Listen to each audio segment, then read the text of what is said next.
大家好，今天还在天台上做一个节目啊。我昨天有一位朋友在跟我联系他就说看到我的视频，我正准备是自驾马来西亚。他说他就住在马来西亚然后他在马来西亚有很多套房子，如果我去的话，他可以借一套房子给我们家住我就问他房子在什么地方，他就告诉我是在马来西亚最南端的新山的碧桂园的森林城市实际上这个项目相信大家都听说过关于这个项目的报道也是非常的多但是因为以前看这样的报道大多数都是道听途说有一些就是可能短暂的在那里去了一趟吧拍一拍然后就一大堆说了一大堆这些东西我觉得都是不足为信的真正可信的第一手的资料就来源于这里长期住在这里的居民他们真实的一个感受像这位朋友他在新山是买了3套房子都是碧桂园的项目，其中在森林城市这个项目也是买了2套，并且他的小孩也在这里读国际学校所以他的亲身感受这个是最真实的所以今天这个视频的话，我想总结一下我跟他谈话的一个内容森林城市确实是一个坑，他买了以后就总结了他的一些基本的感受，我总结出来大概有10个坑吧另外关于森林城市有2个比较大的一个误解我也会在这个视频里面给大家逐一澄清一下首先我们说第一个坑就是他当时买这个项目就是冲着那个高铁来的因为当时马来西亚跟新加坡政府之间已经签订了那个高铁的一个协议从吉隆坡到新加坡有一条高铁叫兴隆高铁并且都是政府之间的协议嘛，这个都是板上钉钉的事情并且这个高铁会经过森林城市，并且在森林城市是有一个高铁站他认为有了这一条高铁的话，那这个项目以后的升值的空间是非常看好的他就冲着那个高铁也是他选择这里的一个很大的一个原因嘛。但是后来纳吉布政府下台新的马哈蒂尔上台以后就直接把高铁项目就给他否定了，就说我们马来西亚没钱你能怎么着相当于就直接毁约了但是并且他宁愿付那个毁约金因为当时在合同里面有一笔毁约金有1000多万美元吧也是赔给了新加坡。当然马哈蒂尔下台以后，现在新的首相上台又想恢复这个跟新加坡的高铁的项目，但是现在新加坡对此就是已经不积极了，因为觉得这个政府确实太不靠谱了这是第一个坑就是关于高铁的坑。第二个坑也是这位朋友当时选择森林城市的一个很重要的一个原因，因为他有小孩要读书嘛碧桂园也承诺会引进一个高品质的一个国际学校这个学校就叫嘉德圣玛丽当初的时候还是不错的但是后来因为疫情嘛，因为这个学校最主要的生源都是来自于中国的学生90%以上都是中国的学生，因为疫情这些学生过不来这个学校的生源就非常的差可能就导致了那个老师收入的下降，然后这个学校的欧美国家的老师就纷纷的离开然后他们就招聘了很多本地的老师马来西亚的老师来填充这个教师的岗位这样的话这位朋友他就担心小孩在这里学到的英语都是带口音的所以他不得已让小孩就转学去了新山另外一家更贵的最贵的一家国际学校但是呢最主要的困难就是每天通勤的距离以前这个国际学校就在家的旁边走路几分钟现在这个新的国际学校的话开车要40分钟，你想每天来回4趟接送这个工作是非常的辛苦的接下来这个坑就是第3个坑跟那个这个项目的背景是有关系的这个项目从一开始进入马来西亚就是走的那种政商勾结的那种道路就是勾兑了马来西亚的高层包括他的总理纳吉布还有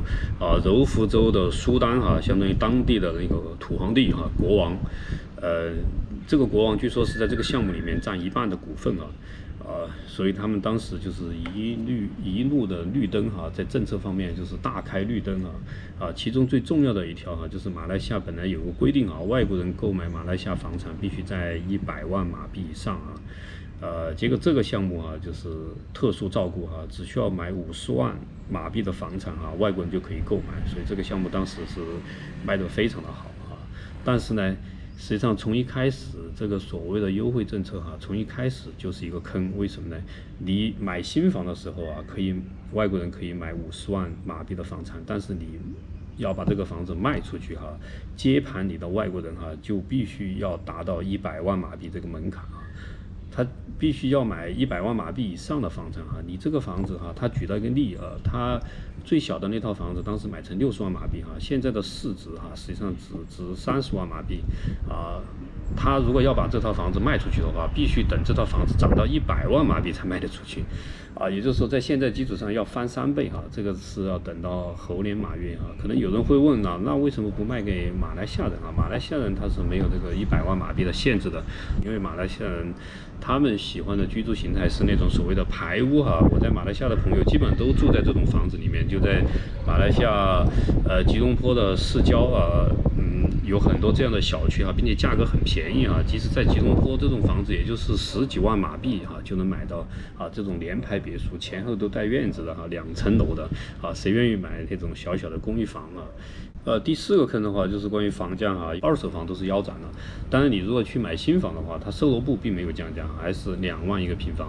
就是他们当时买的那个价格但是你去买二手房的话就是现在都是1万。第5个坑就是也是当时买房的一个优惠政策就是买房送第2家园的一个资格实际上那个第2家园你不买房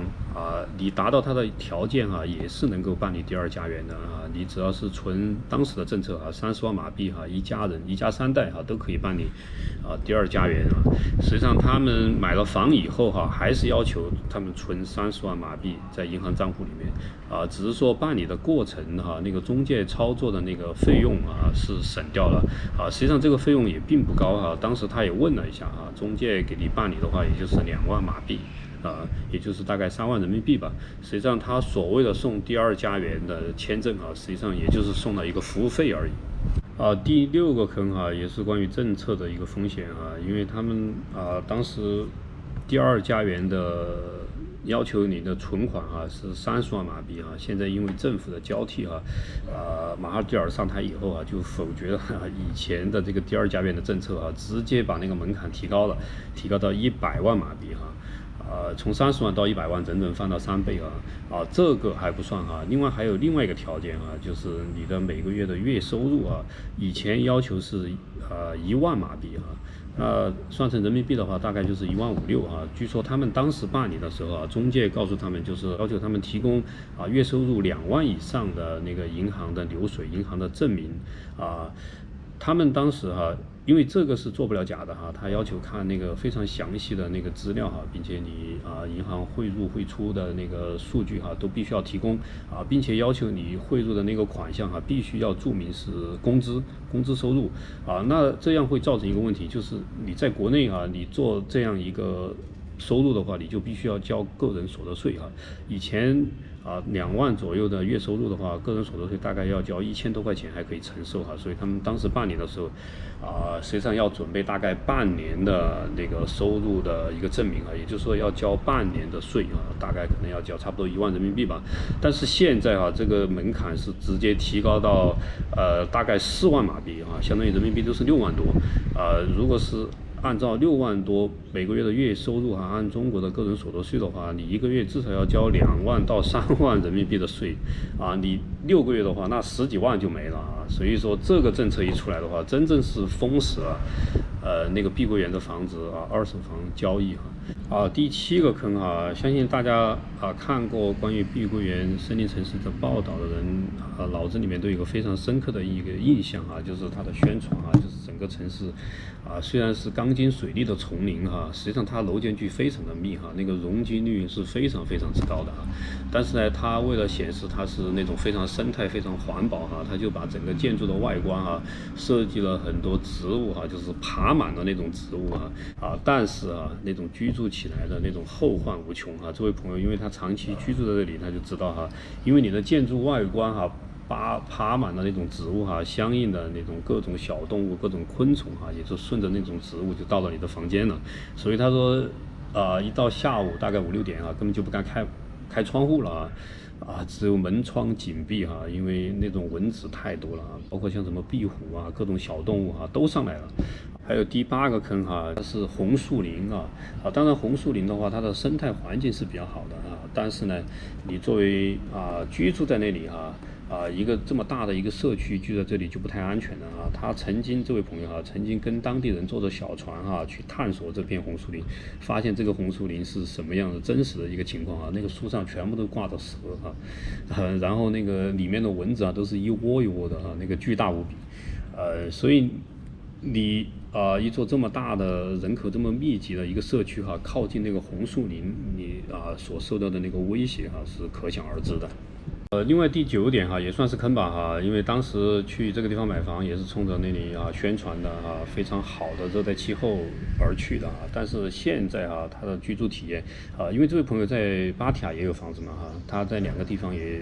有长期居住的一个经验所以说他的体会就是最真实的他觉得新山那个地方跟芭提雅相比的话，就是雨水特别多确实，你看那个气候的类型也看得出来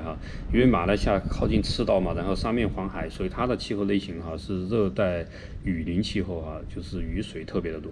然后在泰国这边虽然也是靠海但是它的气候类型是热带季风气候关于第10点相信很多朋友可能有不同的看法但是在这里的话，我还是想给大家分享一下因为这位朋友他对医疗领域他是比较内行的所以据他的观察他认为就那个急救水平来说因为我们中国人嘛，往往那个急救都是涉及到那个心脏这些什么中风之类的。他说在这方面的急救水平来说在整个亚洲排名第1的是日本第2的就是中国大陆，接下来的话才是新加坡，然后什么泰国、马来西亚就是排在后面他举了一个例子有一个新加坡人他的太太是上海人他们就住在那个森林城市里面有一天他突然觉得自己好像左手臂还是什么，反正举不起来了就是一个中风的一个前兆就是几个中国的朋友就赶快把他送到就近的医院就是新山最大的医院好像叫新山总医院还是怎么样，结果送过去以后医生本来时间大概就花了不到半个小时吧，本来抢救的时间是足够的在1个小时之内抢救是最好的，但是这个医院的医生当时他们就选择了观望就耽误了那个时间，结果几个小时以后发现病人不行了，然后赶快给新加坡，因为这个病人是新加坡人嘛，给新加坡这边打电话，新加坡赶快派车过来把他接回新加坡的医院，但是已经来不及了最后就去世了，年龄才50出头他从这个事情能看出他说这边的急救水平是不行的，具体什么原因因为他是业内人士，他告诉我首先从那个医生的那个经验来说因为在泰国、马来西亚他们的医生往往都是在欧美国家受训包括英国、美国，然后他们的医疗体系就是完全是模仿欧美的那个医疗体系来的，比如说他们像心脏科的那个手术量吧1个星期只能做4台手术1个星期只能做4台手术，然后在中国大陆的话，这些医院他们心脏科的医生他们1周的话是要做40台手术也就是说10倍的量所以医生的那个经验就是完全是不在一个档次的当然可能他1周只做4台手术也有好处就是他能保证每一台手术的服务更加的到位但是从他那种抢救的那种经验以及他的熟练程度来说，他是远远比不上中国大陆的。中国医院嘛，因为也非常的有钱也有经济利益在里面，所以说他们更愿意去采购最新的一个设备越贵越新越好大家也知道是什么原因了所以中国医院的设备实际上也是优于那个东南亚国家的至少这2个原因的话，就能够说明为什么中国医院的那个急救水平特别是在心脏科的急救水平是好于马来西亚或者泰国的。以上关于森林城市的10个坑当然不一定完全准确或者是有遗漏的观众朋友们有知道的可以在评论区告诉我另外关于森林城市也有很多误解吧第一现在大家对森林城市的报道哈，就是认为那里现在完全就是鬼城哈，都是烂尾楼哈，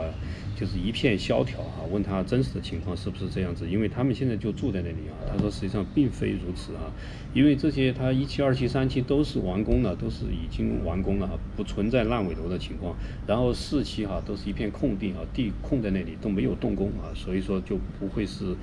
什么一片那种烂尾楼的宛如鬼城的那种状况是不存在的啊。因为在这个项目的附近有一个很大的一个港口，在那里工作的马来西亚人，很多人就选择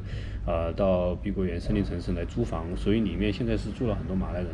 当然他们的因为生活习惯不一样嘛，所以他也不会到华人开的餐厅来吃饭另外这里实际上已经成为马来西亚人的一个旅游景点，一到周末的话是人山人海大家到这里来玩，因为建设的很漂亮嘛因为它整个就是一个人工岛嘛，也修了很多公园修了很多沙滩